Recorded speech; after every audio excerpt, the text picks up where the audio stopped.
Hello, everybody. Dave Neal here, stand-up comic and host of Bachelorette Recap, a guy's review, and we are on to a new season, the premiere episode of Michelle Young's season of Bachelorette. Looking for love, love is in bloom, and a bunch of teacher puns. Get ready for them. Class is in session. If you guys want, you can follow me on Instagram at DNeals, and don't forget to like this video if you enjoy my content. It helps the YouTube algorithm, and hit the subscribe button. We just hit 45,000 subscribers. Amazing. How I do my recaps, it's I think unlike any other recap channel in the sense that I don't do any edits. I read them out to you like a stand-up set. Just me, you, my notes unfiltered, and we'll get right into it. No graphics today.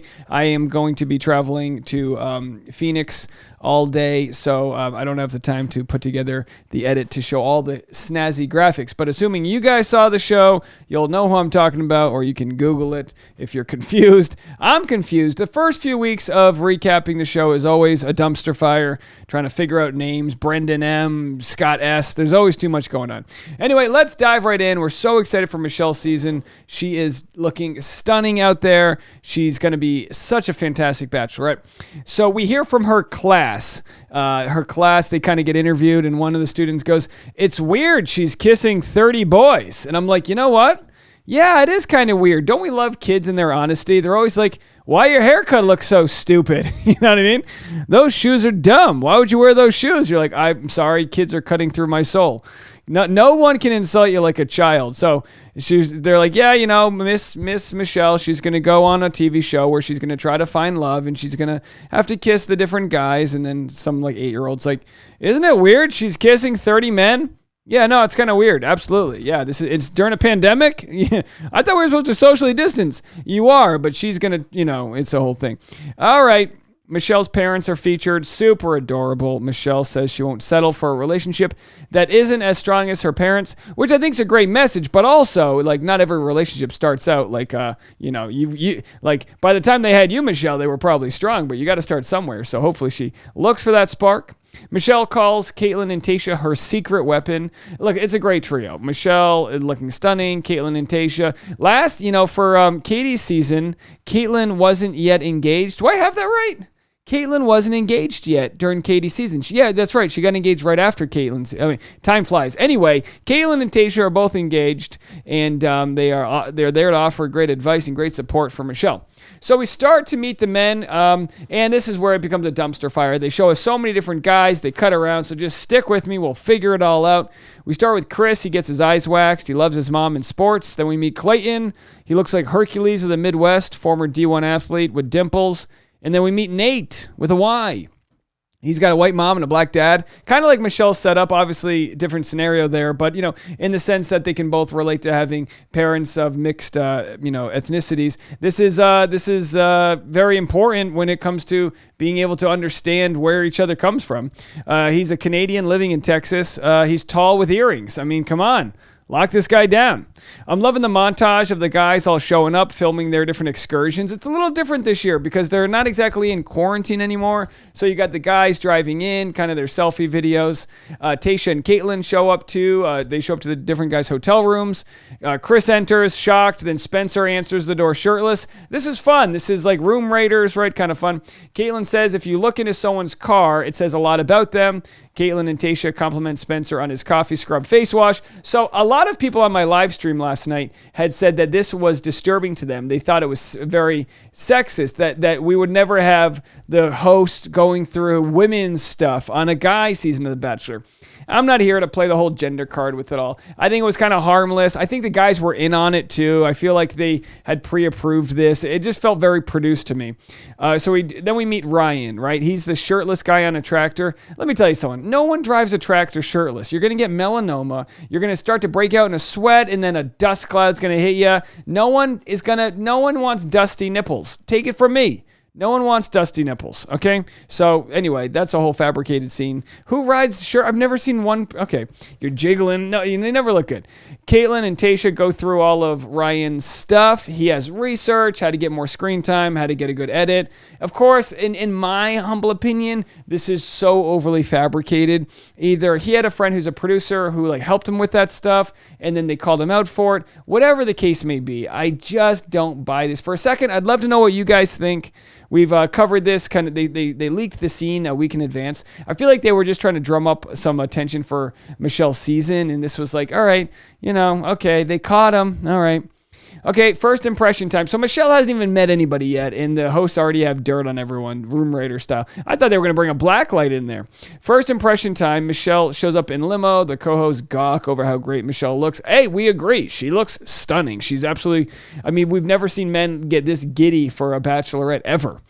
I love the audio from inside the men's limos as they, all the men are pulling in. We only see the outside of the limo. From the inside, they're looking like like the Floyd Mayweather fight's happening. They're like trying to, catch some eyes. The guys are drooling. They're making all this noise. It just makes sense. They're all riled up. Nate's the first one up. He shows up first. Just looks flabbergasted. He's like, "You're amazing. You're gorgeous." He goes, "I won't take too much of your time." And she goes, "Take as much time as you need." And let me tell you something. You should have been like, "I'll hold you to that." And she's like, "You can hold me to anything." You know what I mean? Like, she, with the gaze, she really can hold the tension there. She could stop traffic with those eyes. So then Romeo shows up, and he's like, he does the whole thing, like, hope she will be his Juliet. And I'm like, didn't that end poorly? Didn't they, do a double suicide? How did that work? I was pretty sure that wasn't... I don't feel like Romeo and Juliet was am I thinking of the Capulets? Someone help me with this. It's been a while since I've been in school. Jack Russell shows up. His name's Jack Russell. And like a dog, he is loyal. And once in a while, he shits in the living room. This happens. If there's a 4th of July fireworks and he gets scared, what can you do? He's a dog. He's loyal. Clayton arrives. He goes, "You're a teacher. I used to be a student." It's a great line. He brought a rule stick in case Michelle needs to spank him. This was one of my favorite props. So many times the props are big and they're a big to do. Nice little prop. She gives him an old smack on the glute. Perfect. Great use of prop. Chris shows up in a school bus in schoolboy outfit. Hilarious. He asked if he'll get an A or if she wants the D or something like that. And he's like, "D's for diamonds. It's for diamonds." And she goes, "It's for detention." She's fast. She's good. She's so sharp out there. She's so loose. You can tell she's if she is nervous, she's hiding it very well. She might be one of the just most down-to-earth bachelorettes we've ever had. LT shows up in a skull Speedo. Caitlin calls him quite ballsy. Balls pun. Some guy goes, "That's a bold move, bro." Showing up in a Speedo. Bold move. Hey, you got to separate yourself from the crowd. They wheel a fine dining table in. Michelle opens the tray. It's a head on a platter. He tells Michelle about the specials tonight. Please tell me they won't make him stay in character. Oh, that would be tough. What if he has to pee? You know what I mean? Does he have a little squatty potty in there? How does that work? They wheel him in to see the boys. Some guy yells, "Send him back." It's a fun time. Fun gimmicks. I just Clayton's got the easy yardstick. He can throw it away when he's done. And then this guy's got to, deal with, maybe the lettuce. He's got probably flies are hitting him. There's a worm. He's going to deal with all that stuff. All right, the ice cream truck shows up next. A double scoop of love. It's Ryan, the guy with the spreadsheets. So clearly he's going for a sweet entrance. Let's see if Michelle's lactose intolerant. We know she's BS intolerant, so we'll have to see how he deals with that. Peter shows up yelling in Italian and throws a pizza dough in the air. I feel like he was on his way to the Jersey Shore and he just made a wrong turn. How insulting to the Italians when he's just like, "Mamma mia, buongiorno," just throws carbs in the air. I'm like, are we going to pick that up? Because that's a perfectly good pizza dough. All right, large fireman shows up in a tiny toy fire engine. He says, "Thought there was a fire, but looks like it's just a smoke show." And then somewhere Chasen is chugging a beer in the background. Remember Chasen was like, "She's a smoke show." And everyone was like, "I'm so offended. You can't call a woman a smoke show." It's like smoke show. It's kind of like a way of saying someone's hot. Someone's hot, smoke, fire, hot. If we really are going to break it all down, what's the difference? And then plenty of women have commented, "I'd love to be called a smoke show. I haven't been called a smoke show since the Great War, And I haven't been called a smoke show since the Depression of 2009. I don't know why I'm typing like they're sending off a letter. All right. Anyway, so he does that, and then a second firefighter shows up in an actual fire truck, and then poor Daniel's like, "There's another firefighter. I was the firefighter guy. I had all and then a bigger firefighter with a real truck. Where were they holding that when they gave me the little one? Brendan is a traveling nurse recruiter. He arrives on a bed on wheels. Smoothest entry ever. They kind of just push this bed right into Michelle. Michelle joins them. He says, "I wanted to show you what waking up together would look like for the rest of our lives." Smooth operator. That's smooth. It's smooth. Brian shows up, current NFL football player. Thick boy city. Brian's got a big booty. He's a big boy. He's I'm assuming a lineman in the NFL, and their job is just to move other big boys. A bunch of big boys on the line, the Clydesdales out there. Seems like a great guy. Can't wait to get to know more of him. Big, tall guy, too. Once football's over, he can drop the weight. Look at Jason Foster. He was like a tall, big guy, and he probably lost 100 pounds there. Then we get the montage of all the introductions that didn't get much airtime. It's like the guy does the flips, a selfie, the quick gimmicks, all the BS. Joe Coleman then arrives. Joe Coleman, Michelle says, Joe looks really familiar. She's like, did I slide into your DMs? And boy, this guy must have felt like $1 million. He's like, you sure did. But we didn't really get the full story there. She was like, I think I remember you. So my question is, I don't think they ever met in person, but they maybe had met each other just through social media. To be alive in 2021, you know somebody, but you don't. This happens all the time in my stand-up comedy world where it's like, I don't think we've met, but I follow you. It's like, in what other world would that have been? Imagine the 1980s. I've never met you, but I know all about you. You'd be like, get off my lawn. Follow you home. Michelle tells the co-host that they chatted back and forth and that he kind of ghosted her. And I'm kind of like, is this a ghosting? You chatted back and forth. Sometimes conversations fizzle. You ever not respond to someone's text message because you were at a red light and you didn't have time to respond? And then you're like, all right, F that person for the rest of life. I mean, it happens, right? It's so hard to respond to people's calls and text messages. It's like, I'll get back to you, Mom. Michelle, everyone call your mom, though. Call your moms. They're important. Michelle tells the co-host that. Michelle makes a speech about staying authentic and let the games begin. Ding, ding, ding. The guys idolize Michelle. And listen, there isn't much for me to recover. It's a big meet and greet. It's so hard to go through everyone the first couple episodes. All I ask for you guys, if you're on the fence about me, I'm here to pitch my channel. Stick with me. We have fun. The more we get to know people, the more we can pick apart their stereotypes and have a good time. This is just one big meet and greet. So we'll get there, folks. If you do want to chat, definitely leave a comment. But also, you can join the Facebook group, Dave Neal's Community. We have 1,300 members. We just started it a few weeks ago. So go to Dave Neal's Community on Facebook. It's a private group. You can talk there about different theories and this and that. We keep it spoiler-free and all that jazz. And of course, on Patreon, if anyone wants the bonus content, I make an extra live stream or extra video piece of content a week. Patreon.com/Dave Neal. That's a way that you can help support my channel. All right, back to the show here. All right, so the guys are just like, they don't know what to do with Michelle. They're just like nervous. One guy's like, dude, she was walking down the stairs. She glided. And some other guy's like, no, she didn't glide. She floated. They're just like making her up to be some mythical creature. She's showing up and the guy's like, I don't know what to do with my hands. Like these guys, that's what a woman like Michelle with all the charisma, all the beauty, all the talent and smarts and humor. She's got it all, right? So when she shows up, these guys, everyone just goes back to 8th grade. The first dance you've ever been to when you're like, I don't know how to dance. And, it's like, we're listening to Chumbawamba and we're not talking to the ladies because we're so nervous. Did that get too specific? I get knocked down, but I get up again. And you're never going to keep me down. I get knocked down. And for anyone who wasn't born in the 80s, you have no idea what that song was. Anyway, the Italian guy feeds Michelle a cannoli. She's never had one before, and she's like, hey, it's actually pretty good. Actually pretty good. It's a cannoli. I'll take cannolis all day long. Cannolis you don't mess around with. Top 10 dessert.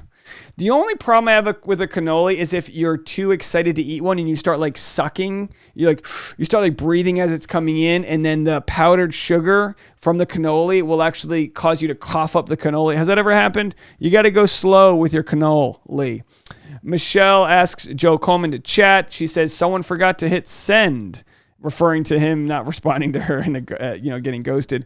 He said he had a property in George Floyd Square and there were shootings and he had anxiety. He says he didn't know how to express those feelings to her. He didn't know how to tell her that he wasn't seeing anybody. So definitely a red flag, but also nice of him to explain, look, I mean, to be quite fair, they were going through their home, George Floyd Square. I mean, this is like the epicenter of the Black Lives Matter movement.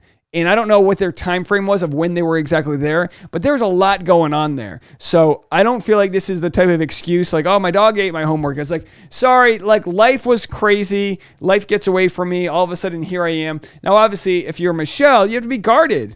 Does he just want to go on the show because of, she's the Bachelorette? How could he have let her slip by in the first place? That's my question. She's She didn't just become gorgeous. I mean, sure, they glammed her up a little bit, but she was always gorgeous.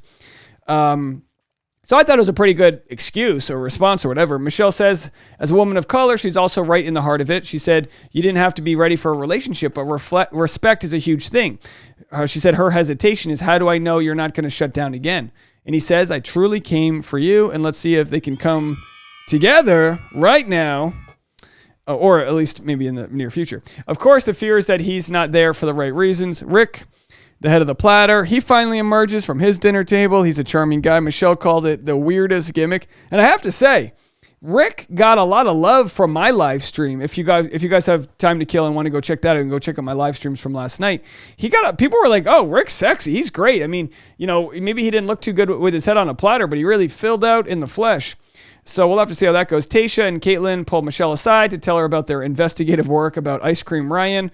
Michelle pulls Ryan aside then, like the good teacher she is, asks about the notes, about how not to be a villain, searching about teacher facts, how to get screen time. Ryan says he was new to Bachelor and those notes were written by a friend's wife. And then she kind of cross-examines him. She's like, I thought you said you wrote some of them. He's like, I wrote some. She wrote, it kind of becomes one of those things. She's like, let me go upstairs and check this out with you. Ryan says he looked up to see what type of ice cream she likes. Michelle's like, I don't care about the ice cream. I care about the other things. So it's hilarious that she's using her teacher skills to catch him in his notes. It's also hilarious that all the other guys just see Michelle going back to his room with him. They're like, wow, we're moving pretty quickly, huh? He knows his dream girl and dating list. It's kind of psychotic in a way, but it's also like, if you're really nervous, you want to make sure you have, if you're of a type A personality, I don't know. I mean, you could understand where someone could have meant well, but when it came to like how to get screen time, that's the red flag. So it's hilarious, though, because here's what's funny. Women do this with vision boards. Ladies, correct me if I'm wrong, but ladies love a good vision board. We're like, the perfect man, 6-pack abs, a stack of bills, a mansion, a boat, whatever. I mean, it sounds a little superficial. I believe in self-actualizing. It's just he brought this sand to the beach. He brought how to get better screen time. So by no means am I sticking up for the guy. I just don't even believe it's real at this point. You know what I mean? It just seems so fabricated. Michelle speed reads the notes, all her teacher skills coming in hot. All she needed was those glasses they wear on the nose. If she had the glasses and she was just like speed reading and, if she took out a red pen, when your teacher had the red pen out and there was just a lot of literature happening, you'd be like, oh boy, looks like I'm not getting out of class in time. Michelle decides to send him home. He asks if he can change her mind. She's like, no. And listen, a bachelorette who listens to her red flags. Listen, hey, newsflash, we don't do that around here. We follow our red flags till at least episode 11. You got to fall in love with your red flags before we let go of them. Good for her for setting boundaries. The guys watch Ryan walk out. They go on the first night, though. What did he do? A book report. That's what he did, and he didn't cite his sources. Michelle pulls Nate aside for the first impression rose. Nothing but Nate. Whew. Swish. He said he likes to take it slow because he's vulnerable, so Michelle gave him that first impression rose. They kissed. She did the hand on the chest thing. She kissed him, but she kept her hand on the chest, and then she put his hand on his jaw and then kept the party going. Michelle, she's in control here, okay? Rose ceremony, hilarious visual. We have a super dramatic rose ceremony, yet there's a guy dressed up as an apple, a fireman, little boy shorts, dressed like Pinocchio. 23 men get roses. 6 were eliminated. Brandon, Brian, Edward, Garrett, Jack Russell, and Joe Marie Gable. So Jack Russell, your time here is up. You have more bark than bite. And Garrett, not looking good for Garrett. So let me know what you guys think about all this. Plenty of content coming your way today. I've got 3 other really interesting videos about Bachelor in Paradise follow-ups involving Blake Horstman, Becca Kufrin, Thomas, and Katie Thurston. How does it all interact? Stay tuned. Hit the subscribe button, and I'll have that content coming your way next. So thank you guys so much for watching this, and we'll talk to you guys later. Bye, everybody.